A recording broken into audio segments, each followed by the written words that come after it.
வீரநல்லூர் பக்கத்தில் ஒரு பெரிய வீரநல்லூர் தான். வீரநல்லூரில் ஒரு கோயில் இருக்குது, பெரிய கோயில். இது வரைக்கும் நானே பார்த்தது இல்லைங்க.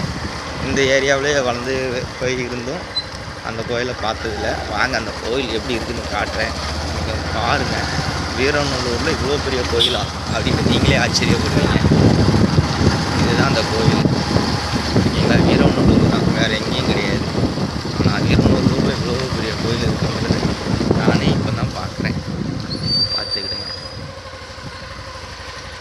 இவ்வளோ பெரிய கோயில் வீரநல்லூருக்குள்ளே. இந்த கோயிலுக்கெல்லாம் வந்து நானே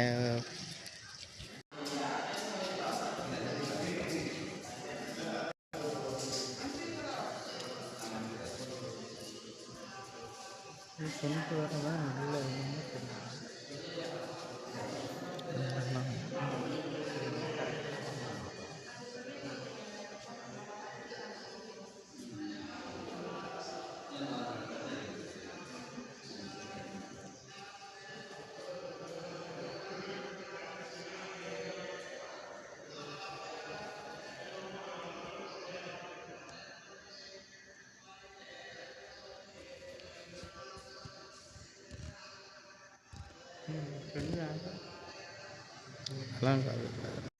ரொம்ப அழகாக இருக்குது.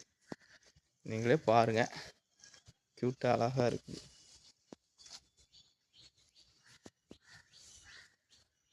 அழகான கோயில், அருமையான கோயில். நிறைய பேர் கேட்பீங்க, வாய்ஸ் என்னடா பேச உன் முகத்தையே காட்ட முடியல. எனக்கு கொஞ்சம் கூச்ச சுவாபம், அதனால என்னோடய முகம்லாம் நானும் வரமாட்டேன் வீடியோவில். பட் என்னோடய வாய்ஸ் மட்டும்தான் வரும். ரொம்ப இதெல்லாம் எடுத்துப்படு இது எப்படி அப்படின்னு நீங்கள்லாம் நினைக்கலாம். பட் இது சும்மா ஒரு டைம் பாஸ்க்கு நான் பார்த்ததை நீங்களும் பாருங்கன்ட்டு தான். மற்றபடி ரொம்ப அழகான கோயில், அருமையான கோயில். மாப்பிள்ள அருமையாக இருக்குது. அருமையாக இருக்குது. அருமையாக இருக்குதா? ஆனால் நாங்கள் கோயிலுக்குள்ளெல்லாம் நிறைய காட்டலை. ஏன்னா கோயில் வந்து திருவண்ணாமலை கோயில் மாதிரி இருக்குது, சிவன் கோயில் தான். திருவண்ணாமலை போனவங்களுக்கு தெரியும், அதே சேம் அப்படியே இருக்குது. ஆனால் உள்ள கோயிலே ரொம்ப அழகாக இருக்குது. நான் வேணால் லொக்கேஷன் போடுதேன், நீங்கள் யாராவது பார்க்கணுன்னு நினைக்கிறவங்க. நான் வந்து கோயில் உள்ளே எதுக்கு காட்டலை அப்படின்னா, அந்த கோயிலுக்குள்ளே வந்து சில இதை காட்டக்கூடாது. அது நேரில் பார்த்தா தான் அது நல்லாவும் இருக்கும் உங்களுக்கும். இதுதானா அப்படிங்கிற மாதிரி ஆகிடக்கூடாதுல்ல.